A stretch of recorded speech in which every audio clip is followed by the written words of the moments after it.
Bismillahirrahmanirrahim. Assalamualaikum warahmatullahi wabarakatuh. Bismillahirrahmanirrahim.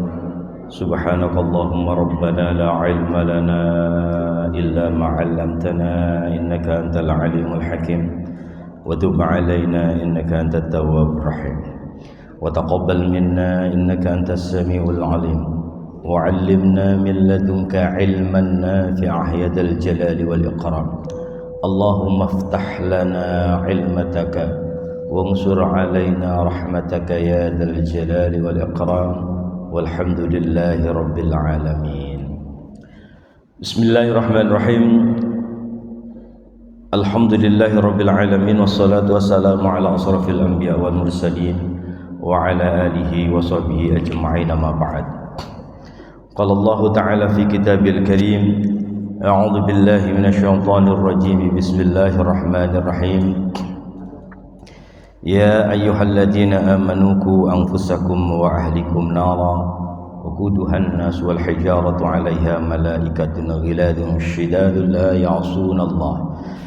يعصون الله ما أمرهم ويفعلون ما يؤمرون صدق الله العظيم وصدق رسوله الكريم ونحن على ذلك من الشاهدين الشاكرين والحمد لله رب العالمين. Jamaah salat subuh Masjid Jami' Mahkota Simpruk yang saya hormati dan muliakan Allah Subhanahu wa taala. Syukur alhamdulillah di pagi ini Allah masih melimpahkan beribu nikmat kepada kita. Mudah-mudahan dengan nikmat yang begitu banyak Allah amanahkan kepada kita semuanya, kita diberikan oleh Allah kemampuan pula untuk bisa mensyukuri, untuk bisa kita gunakan mendekatkan diri kita kepada Allah Subhanahu wa taala, sehingga kita terus ditambah nikmat-nikmat yang lain dan dijadikan hamba-hamba yang bersyukur, hamba-hamba yang selamat, bahagia, mulia dunia akhirat. Amin ya rabbal alamin. Syukur alhamdulillah di pagi ini Allah izinkan, Allah takdirkan kita bisa sholat subuh berjamaah, yang mana sholat subuh berjamaah pahalanya seperti sholat semalaman suntuk. Oleh karena itu ini karunia yang sangat luar biasa yang harus kita syukuri, agar kita terus dijaga istiqomah kita untuk bisa sholat subuh berjamaah di masjid. Dan kita selalu diberikan kekuatan oleh Allah Subhanahu wa taala untuk bisa menjaga istiqomah kita dalam ibadah-ibadah yang lain, sehingga kita semuanya, keluarga kita dijadikan hamba-hamba yang selamat, bahagia, mulia dunia akhirat. Amin ya rabbal alamin. Baik jamaah muliakan Allah Subhanahu wa taala, di pertemuan sebelumnya kita sudah bahas hadis yang ada di dalam kitab Usfuriyah. Kemarin kita sudah jelaskan tentang memutus rahmat ya. Sekarang masuk hadis yang ketiga. Hadis yang ketiga ini menganjurkan tentang anjuran bagi orang yang sudah berumur untuk kembali kepada Allah atau untuk mengingat Allah Subhanahu wa taala. Jadi sebenarnya untuk ingat kepada Allah, untuk selalu ingat kepada Allah, tidak lihat umur, karena kan tidak ada satupun makhluk yang tahu kapan kita meninggal. Cuman ada peringatan khusus, dan ini hadis baginda Rasulullah SAW. Nah, peringatan khusus ini datangnya dari Allah, karena ini melalui baginda Rasul. Apa yang dikatakan oleh baginda Rasul itu pasti wahyu ya. Jadi wa ma yantiqu 'anil hawa in huwa illa wahyu yuha. Apa yang disampaikan, apa yang diucapkan oleh baginda Rasul itu bukan semata-mata karena hawa nafsu, tapi karena itu adalah wahyu dari Allah Subhanahu wa taala. Nah, ini pesan khusus Allah Subhanahu wa taala kepada hambanya melalui baginda Rasulullah sallallahu alaihi wasallam. Secara umum untuk mengingat Allah ini semua harus ingat terus, begitu ya. Tapi khusus ketika sudah umur 50 ke atas, itu sudah mulai lebih khusyuk lagi untuk ingat kepada Allah Subhanahu wa taala. Maka kata baginda Rasulullah sallallahu alaihi wasallam, di mana hadis ini diriwayatkan oleh Anas bin Malik, ya, radhiyallahu anhu, qala, bahwasanya qala Rasulullah sallallahu alaihi wasallam, innallaha ta'ala yang duru ila wajhi syaikhi sabahan wa masaan. Sesungguhnya Allah Subhanahu wa taala melihat orang yang sudah tua renta, umur 50 ke atas sampai 80 dan seterusnya. Ini diperhatikan betul sama Allah di pagi dan di sore hari, tiap hari. Seraya mengatakan bahwa Allah Subhanahu wa taala, kata baginda Rasulullah sallallahu alaihi wasallam, ya abdi, wahai hambaku, gitu. Jadi setiap pagi sore dibisikin lah istilahnya, hambaku, qad kaburo sinnuka, ya, sudah sampailah usiamu, sudah tualah usiamu, ayo mau apa lagi di dunia, begitu, kayak begitu diingetin sama Allah. Ingat umur. Maka kalau sudah umur 50, ya lebih baik lebih banyak untuk ingat akhirat. Begitu, intinya begitu. Ingat akhirat itu ya ingat Allah. Sebenarnya untuk mengingat Allah itu, kebaikan apapun itu bisa. Kebaikan apapun, yang penting kita melakukan kebaikan bertujuan untuk mengingat Allah, bertujuan untuk beribadah kepada Allah, itu bisa dijadikan kita sudah ingat kepada Allah.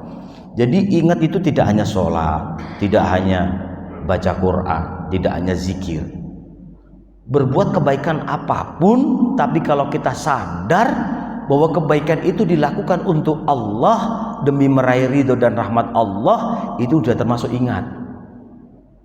Jadi kalau ingat Allah jangan ketika sholat saja, atau ketika zikir saja, ketika baca Quran saja. Bahkan semua kita ketika melakukan kebaikan itu sadar bahwa itu kebaikan dilakukan untuk Allah. Jadi diingatkan sama Allah, usiamu sudah mulai tua. Jangan macam-macam, maksudnya jangan berbuat banyak yang sia-sia. Gunakan waktumu untuk beribadah kepada Allah, karena sudah mulai berumur. Kemudian waraqa jilduka, kulitmu sudah mulai keriput. Kalau sudah umur 50 kan sudah mulai ini Pak ya, sudah mulai kulitnya udah mulai keriput, bahkan dipakai pelembab apapun ya, itu paling untuk mempertahankan sementara, namun pada akhirnya keriput juga ya, pada akhirnya keriput juga. Itu diingatkan sama Allah. Kalau kulit kita sudah mulai meriput, berarti sudah tanda tua ya, sudah harus banyak beribadah kepada Allah Subhanahu wa taala. Kemudian wadaqqa atmuka, sudah mulai keropos tulangmu. Ini peringatan dari Allah, kalau sudah umur 50 ke atas, sudah cari minuman-minuman ya untuk memperkuat tulang. Susu anglin ya. Tuh, susu yang mana ya? Kalau beli anglin kemahalan, kalau beli yang murah-murah gitu ya. Pokoknya biar gimana tulang kuat. Ya, sudah salah satunya olahraga, goes, sembala apapun olahraga bisa untuk memperkuat tulang. Itu bertanda kita sudah tua. Habis duduk bangun rasa kayak nyeri-nyeri dikit, ya itu udah mulai tua itu Pak. Sudah mulai ingat, oh saya udah tua. Perbanyak ingat Allah. Tulang kita sudah mulai keropos. Sebaik apapun minuman yang kita minum untuk memperkuat tulang, pada intinya nanti juga ya, kekuatan tulang itu pasti berkurang karena itu udah kodrat, udah kodrat manusia, semakin tua ya semakin kurang, semakin tidak membaik kesehatan itu. Sebaik apapun, ya, pada intinya pasti kena penyakit dan akhirnya meninggal. Orang sekaya apapun, minumannya udah dijaga, apapun gizinya, ya, proteinnya udah dijaga betul gitu, karena banyak duit, gitu ya. Pada akhirnya, ya innalillahi wa inna ilaihi raji'un juga, begitu. Tinggal menunggu waktu. Jadi manusia hanya sebatas untuk mempertahankan, ya, untuk menunda, begitu. Pada intinya ajal akan datang juga. Ketika ajal itu memang sudah waktunya datang. Maka ketika sudah ada tanda-tanda, ya, ketika tulang-tulang kita sudah mulai nyeri-nyeri, sudah mulai banyak ngilu, nah ini sudah mulai tanda-tanda tua. Kita harus sadar diri, itu peringatan dari Allah. Nggak usah kita ngeluh. Oh, ini diingatkan nama Allah bahwa kita sudah tua. Terkadang ini tulang kok rasa nyeri, rasa ngilu, buat berdiri kayaknya gemeteran gitu tulang, ngeluh. Nah itu tanda tidak bersyukur, tanda tidak bersyukur. Coba kalau nggak dikasih gitu, dikasih sehat aja sama Allah, ya, tiba-tiba diambil aja sama Allah, itu pasti seakan itu tidak belum siap itu. Kalau udah sehat langsung diambil sama Allah, kaget malahan itu, ya, nggak dikasih penyakit sama sekali. Kenapa? Dikasih sakit itu tanda-tanda Allah itu cinta, biar banyak zikir kepada Allah, biar banyak ingat kepada Allah, biar sadar bahwa dirinya sudah mulai tua, gitu. Jangan kira sakit itu sebuah musibah, sebuah hal pertanda Allah itu tidak cinta. Justru sebaliknya, kalau hamba Allah itu masih dikasih sakit, bertanda Allah masih cinta kepada hamba itu, ya, karena sakit itu salah satu yang bisa menghapus atau melebur dosa-dosa kita, ya. Dalam kitab Nasaihul Ibad sudah sering saya sampaikan bahwa sakit itu salah satu yang Allah simpan, yang mana Allah nggak berikan kepada siapapun kecuali kepada hambanya yang dicintainya. Antara sakit, sabar, miskin. Kalau dalam kitab Nasaihul Ibad 3 hal itu, Pak, 3 hal: sabar, sakit, miskin.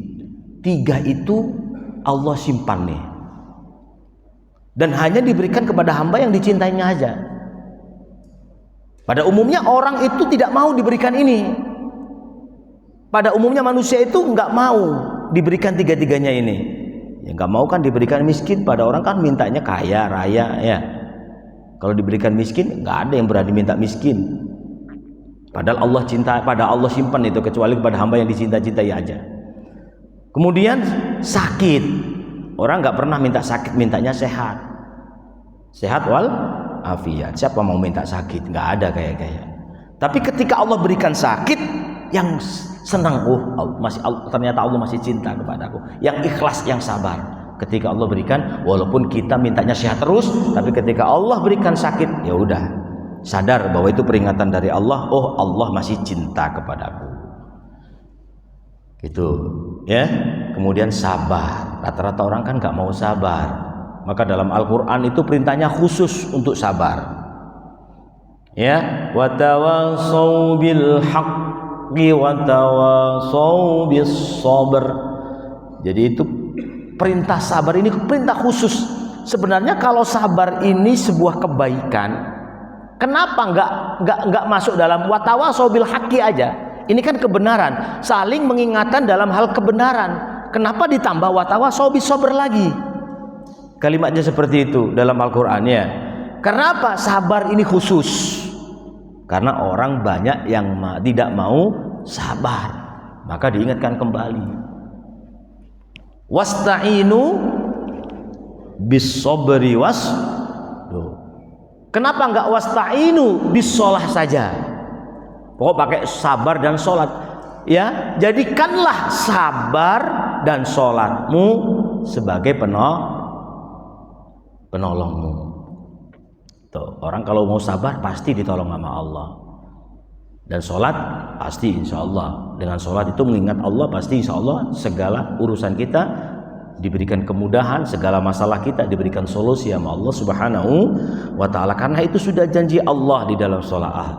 Ya at-talaq, wa may yattaqillaha yaj'al lahu wa may yattaqillaha yukaffir anhu sayi'atihi wa may yattaqillaha yakhruju min amrihi mahraja. Jadi semuanya ketika orang itu berdekatkan diri kepada Allah, dekat sama Allah, insya Allah segala urusannya dimudahkan sama Allah, segala masalahnya diberikan solusi sama Allah, segala kekhilafannya, kesalahannya diampuni Allah. Ketika hamba itu beramal, amalnya dilipat gandakan oleh Allah Subhanahu wa ta'ala. Nah, selanjutnya waqtaroba ajaluka. Ingatkan kembali sama Allah, sudah dekat ajalmu. Waqtaroba ajaluka, sudah dekat ajalmu. Ya, ketika sudah umur 50. Ini peringatan khusus bagi yang orang udah umur ya. Sebenarnya peringatan ajal itu ya untuk siapa aja, kapanpun ajal akan datang, tapi perintah khusus untuk orang yang sudah berumur. Waqtaraba ajaluka, sudah dekat ajalmu.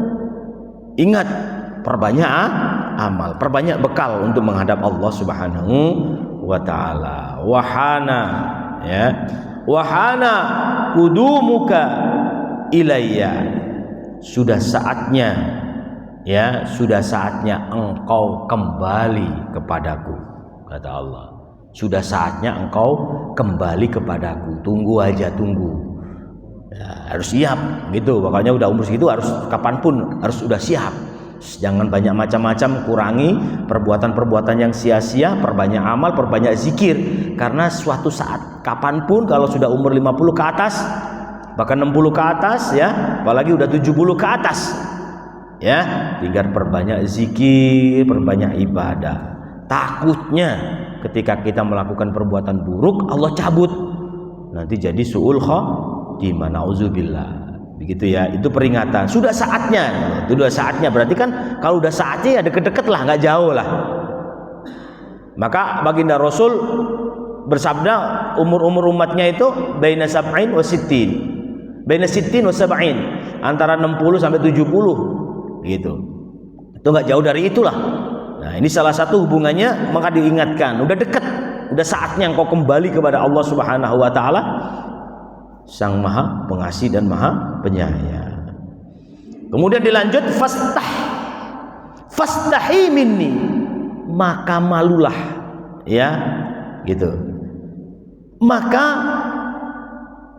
malulah kepadaku, ya, karena gini. Jadi fa'anastahyi min sayyibataka, ya, min sayyibataka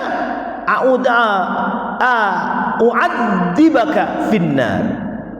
Malulah engkau kepadaku karena aku malu pada ubanmu untuk menyiksamu di neraka. Jadi Allah ini melihat orang yang beruban ini kasihan untuk disiksa di, maka kalau punya uban itu Pak, diamin aja lah. Ada hadis baginda Rasul, uban itu annahu nurul mu'minin, annahu nurul mu'minin. Uban itu adalah cahaya bagi orang mukmin. Maka ada salah satu ulama, uban itu kalau disemir hitam ada yang mengharamkan. Uban itu salah satu jadi cahaya nanti. Ya mungkin salah satu Allah menjadi penyebab Allah malu untuk menyiksa orang yang beruban. Ini keutamanya orang yang sudah berumur. Ya, Allah gak cabut-cabut nyawanya. Ini keutamaan orang yang berumur. Dan orang yang berumur itu sudah harus kita muliakan. Ya, kita hormati gitu. Jadi ada sebuah ceritanya. Ceritanya di kitab Usfuriyah juga, Pak. Jadi dulu itu ada orang sudah berumur, jalannya pelan-pelan kalau ke masjid. Di belakang Sayyidina Ali karramallahu wajha, belakangnya sholat subuh. Pas sholat subuh pelan-pelan jalannya. Sayyidina Ali nggak mau, ya, nggak mau mendahuluinya. Karena apa? Karena menghormati orang yang sudah tua ini. Nggak mau mendahului itu salah satu akhlak. Kalau kita kan nggak, kadang-kadang udah diduluin dikagetin lagi. Lambat amat kong, lari dong gitu. Keduluan kita. Sayyidina Ali nggak mau, udah di belakang terus. Akhlak beliau ini, akhlak, salah satu akhlak beliau menghormati orang yang sudah beruban atau orang sudah berumur, udah tua gitu Pak. Nah setelah lama jalan, Sayyidina Ali nggak mau mendahului ini sampai pintu masjid. Nih orang tua malah nggak sholat, duduk diem di pintu masjid. Ternyata orang itu orang Nasrani. Tuh, orang Nasrani saja dihormati, apalagi sesama muslim. Akhirnya Sayyidina Ali lanjut sholat. Dan ketika sholat, Rasulullah sudah ruku. Karena Sayyidina Ali sudah menghormati orang yang sudah tua ini, salah satu makhluk Allah walaupun Nasrani. Ali ini dimuliakan nama Allah Subhanahu wa taala dengan cara Rasulullah pas ruku memerintahkan malaikat untuk mengipaskan sayapnya, ditaruh di punggung Rasulullah, jangan i'tidal dulu. Sayyidina Ali biar takbir dulu. Ya, biar takbir dulu, biar ikut berjamaah. Diperintahkan langsung sama Allah. Karena apa? Karena Sayyidina Ali sudah menghormati. Allah langsung balas seketika, memberikan derajat, menaikkan derajatnya Sayyidina Ali karramallahu wajhah. Rasulullah nggak ruku-ruku, lama rukunya, tumben-tumbennya ramah ini, sampai Sayyidina Ali takbir ngikut ruku, baru Rasulullah i'tidal. Ini juga dijadikan apa ya, hujjah untuk para apa ya, makmum masbuk. Ketika sudah mendapat ruku, walaupun kita nggak baca Fatihah, terhitung rokaat itu, nggak usah kita tambah rokaatnya.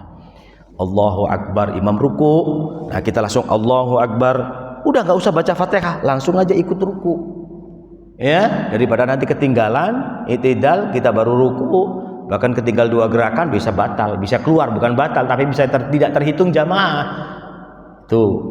Nah ini salah satu yang dijadikan hujjah, dalil untuk kita tetap ikut berjamaah asal sudah melihat imam itu kita ruku. Kita udah Allahu Akbar, imam masih ruku, kita tahu imam lagi kondisi ruku, nah itu udah terhitung. Kecuali imam sudah i'tidal, kita baru takbir, nah itu udah terhitung sudah, karena kita nggak melihat rukunya imam.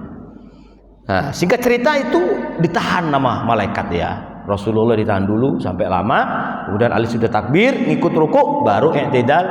Setelah jamaah selesai, ditanya Rasulullah sama Sayyidina Ali, ya Rasulullah, tidak biasanya engkau melamakan rukumu ya Rasul, ada apakah nanti? Kok lama rukunya? Enggak seperti biasanya, bahkan hanya di sholat ini yang rukunya lama. Begitu. Ketahuilah Sayyidina Ali ya, ketahuilah ya Ali, bahwasanya tadi malaikat menahanku, sayapnya di atas, ditaruh di atas punggung Rasulullah untuk menahan, ya, bahwa Rasulullah biar tidak dulu. Itu. Nah, apa sebabnya? Begitu. Karena kedatanganmu ya Ali. Karena engkau terlambat, jadi saya tidak boleh untuk i'tidal dulu. Allah memerintahkan malaikat untuk menahan. Ini salah satu penghormatan kepadamu ya Ali, karena engkau sudah menghormati makhluk Allah walaupun itu seorang Nasrani. Ini keutamaan kita menghormati orang tua. Nah, ada cerita lagi nih mengenai orang tua, keutamaan orang tua. Di dalam Usriyah juga dijelaskan, ini salah seorang gurunya Syekh Abu Mansur Al-Maturidi. Syekh Abu Mansur Al-Maturidi ini salah satu guru Ahlus Sunnah wal Jamaah dalam bidang akidah, termasuk Abu Hasan Al-Asy'ari, ya, Abul Hasan Al-Asy'ari. Jadi guru Ahlus Sunnah wal Jamaah itu punya guru masing-masing itu loh Pak. Maksudnya guru akidahnya orang ahlu sunnah wal jamaah, guru akidahnya, guru tauhidnya itu ya Abu Mansur al-Maturidi dan Abul Hasan al-Ash'ari. Dua itulah tokoh untuk dijadikan dijadikan rujukan dalam bidang akidah dan tauhid. Kalau dalam bidang fikih Imam Syafi'i, kalau dalam bidang tasawuf Imam Ghazali, kalau dalam bidang Al-Quran Imam Hafiz dan Imam Asim. Itu jadi punya guru masing-masing dalam bidangnya. Tidak semua satu guru, enggak.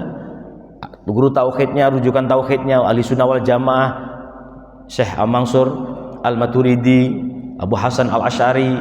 Kemudian tasawufnya ikut Imam Ghazali, ya. Kemudian fikihnya Imam Syafi'i. Kemudian Al-Qur'annya Imam Hafiz dan Imam Asim, itu gurunya. Singkat cerita, Abu Mansur al-Maturidi ini punya guru yang umurnya udah 80 tahun. Udah tua, Pak. Sudah mulai sakit. Kemudian guru beliau memerintahkan Abu Mansur al-Maturidi untuk mencari budak. Carikan budak yang seumur aku, kata gurunya begitu. Nyari budak yang umurnya 80. Dah, karena perintah guru, siap, sami'na wa ata'na ya Stazi gitu ya. Tari langsung berkeliling kampung, ya, nyari budak yang umur 80 tahun.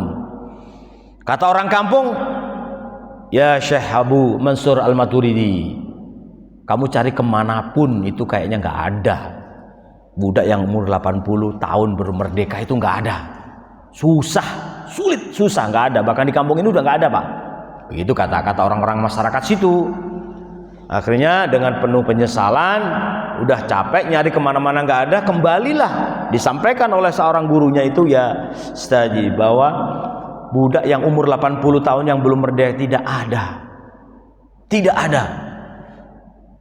Akhirnya seorang guru ini berdoa kepada Allah, ya Allah, ya pinginnya itu gurunya ini beramal gitu loh, memerdekakan budak yang umur 80, ternyata udah nggak ada. Ya Allah, sungguh jikalau ada manusia mempunyai budak umur 80 belum dimerdekakan, maka celakalah seburuk-buruk manusia kalau punya budak umur 80 belum dimerdekakan. Itu maka orang akan menjadi orang yang sangat buruk, ya, orang celaka maksudnya.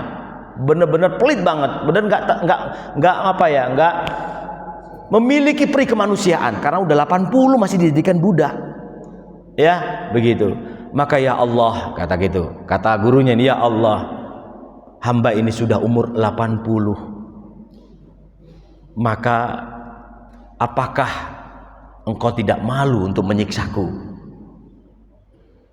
Gitu doanya. Karena umurku sudah tua. Akhirnya dengan doa itu, sebab lantara doa itu, guru Syekh Abu Mansur al-Maturidi ini dibebaskan dari siksa api neraka. Masya Allah. Ini salah satu. Nah, orang aja dianggap orang nggak tahu diri, orang sudah nggak tahu peri kemanusiaan, nggak ada kasih sayangnya.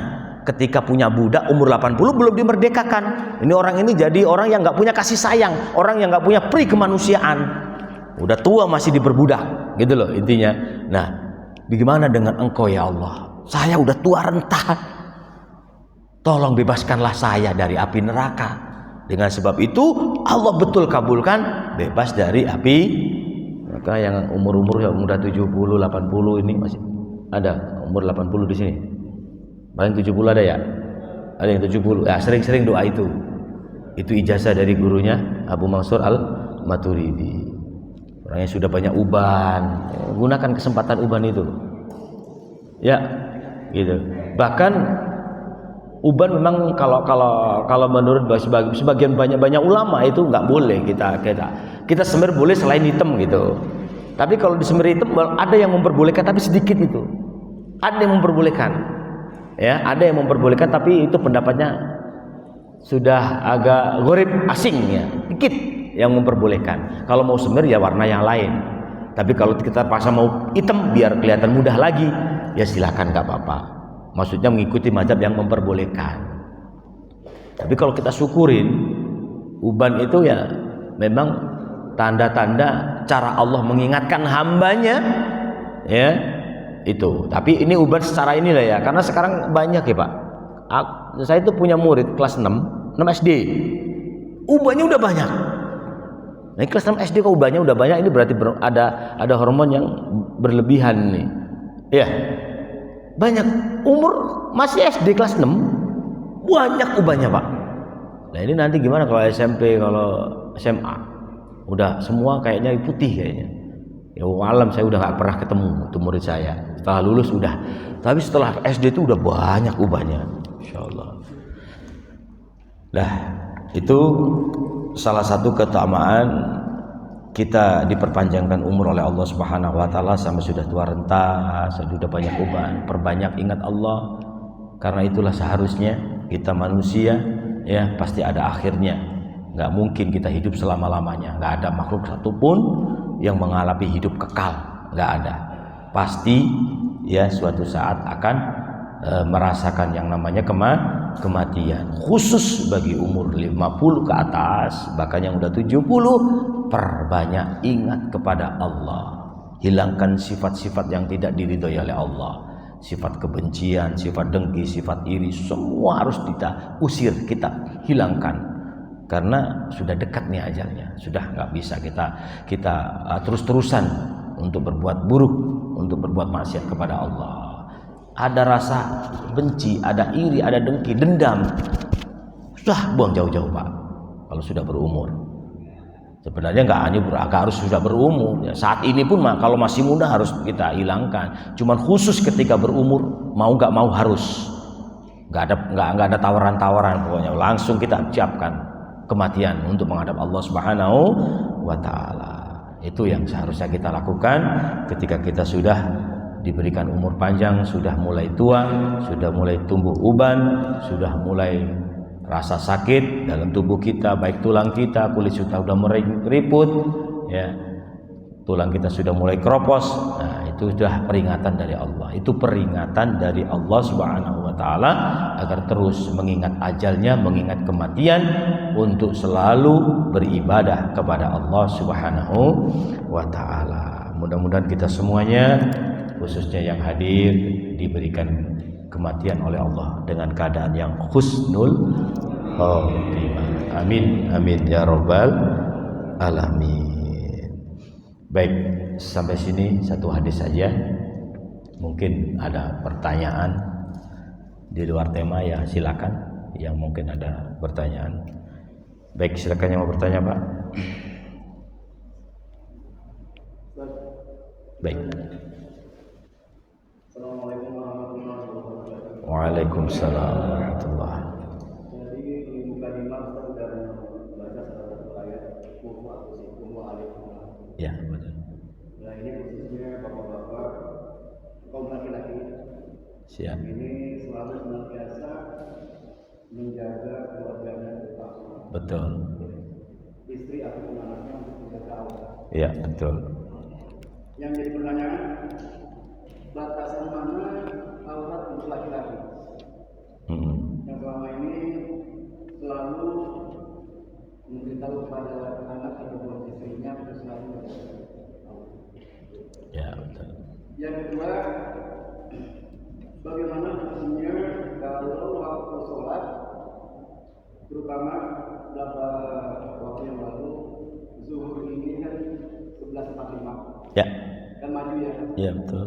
Saya sholat di salah satu masjid Jumat, itu dia jam 12 dia melakukan, jadi azannya itu jam 12. Saya setelah selesai saya tanya DKM-nya karena menunggu karyawan selesai istirahat. Betul. Ya, kalau dia karena masjidnya di pinggir jalan di umum, tapi dia ada yang alasan berdalih menunggu karyawan istirahat. Bagaimana menurutnya itu? Karena sholat itu sudah ditentukan waktunya. Sudah tentu. Dan ini menurut itu yang Assalamualaikum warahmatullahi wabarakatuh. Baik. Wassalamualaikum warahmatullahi wabarakatuh. Baik. Batasan memang dalam ayat tadi ku anfusakum wa ahlikum nara, sebagai pemimpin ya dalam rumah tangga, jagalah diri kalian beserta keluarga dari api neraka. Perintah Allah Subhanahu wa taala khusus buat para pemimpin, khususnya laki-laki dalam keluarga kan pemimpin, maka harus bisa menjaga dirinya dan juga keluarganya begitu. Maka untuk batasan aurat ya, ini untuk laki-laki atau untuk perempuan Pak? Untuk laki-laki. Batasan aurat laki-laki bagi diri kita sendiri itu sebenarnya baina surrah war rukbah kalau dalam fikih ya, antara pusar dan lutut itu. Maka kalau kita celana pendek jangan sampai di atas lutut, harus di bawah lutut kalau mau kita celana pendek ya.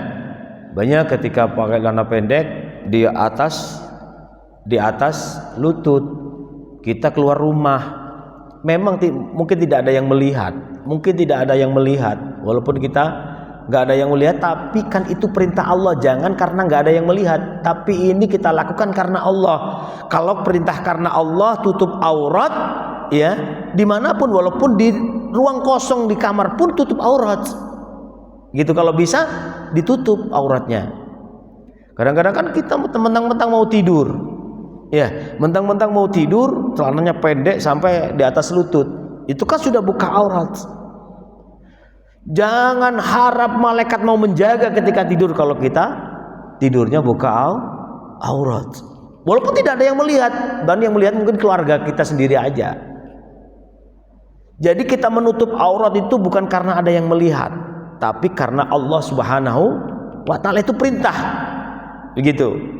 Ya, itu sebagian dari akhlak, perintah Allah Subhanahu wa taala untuk selalu menutup aurat walaupun di tempat sepi. Orang kita tempat sepi sendirian di kamar, buka aurat nggak ada hajat, itu nggak boleh. Dalam kitab Sulamut Taufik, ya, dalam kitab Sulamut Taufik membuka aurat tanpa ada hajat nggak boleh. Ya, diam-diam kita buka, maka kartu tidur di atas lutut ini celananya udah nggak boleh itu. Kalau nggak ada hajat, ya alasannya gerah umpamanya. Ya gerah kan solusinya bukan kita harus buka aurat, mungkin pakai kipas atau pakai AC, bisa banyak solusi. Kecuali memang nggak ada solusi sama sekali, saya nggak bisa tidur, nggak ada AC, nggak ada kipas, tempatnya gerah banget, saya harus buka aurat, celananya pendek, bahkan nggak pakai baju tidurnya. Ya, nah, itu mungkin solusi terakhir lah. Terpaksa memang kalau nggak bisa tidur ya udah, itu namanya darurat. Ya kak lakukanlah sekali-kali, besok cari solusi. Kalau sudah ada rezeki beli AC atau beli kipas, ya biar kita tidurnya nggak pakai aurat. Tidur celana pendek doang nggak pakai baju. Ya gimana malaikat mau jaga om kita buka aurat? Gimana rumah mau diberkahi? Ada yang terbuka auratnya. Ya, maka mohon maaf, itu harus diingatkan bukan untuk diri kita, tapi buat keluarga, khususnya anak perempuan.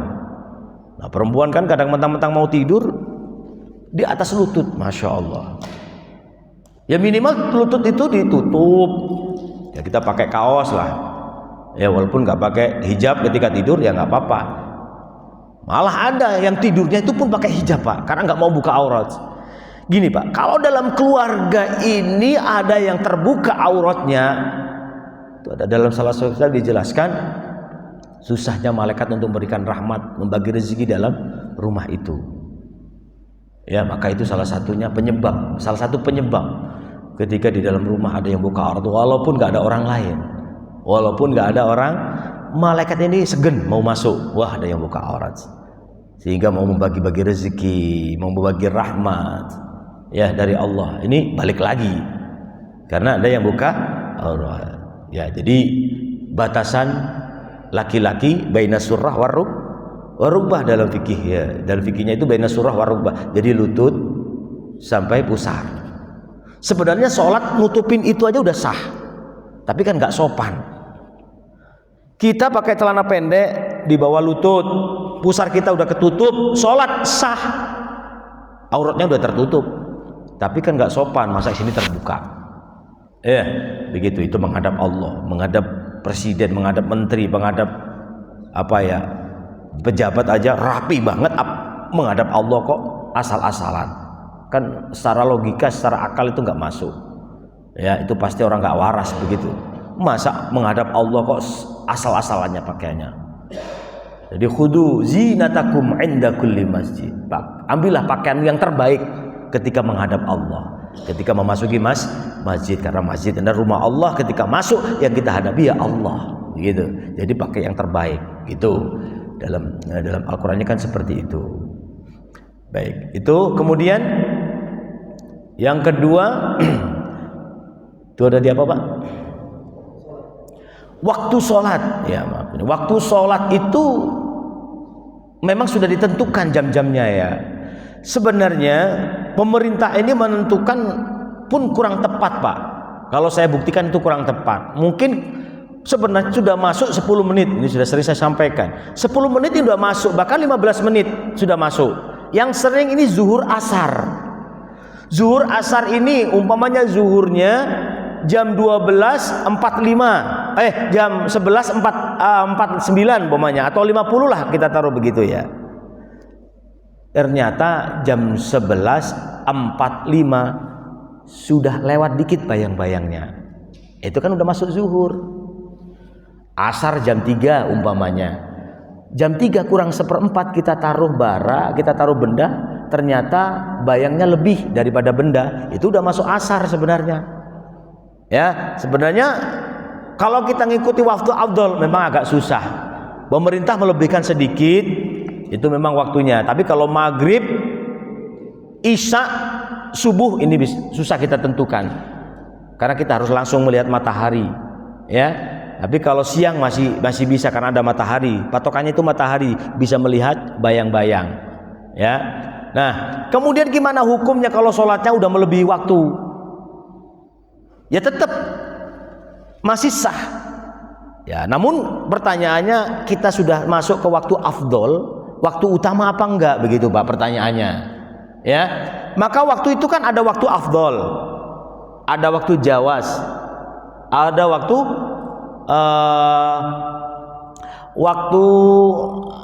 namanya makruh, waktu makruh ada, waktu haram ada 4. Nah, waktu afdol ini pas ketika azan sampai 15 menit itu waktu afdol. Segera sholat itu waktu utama.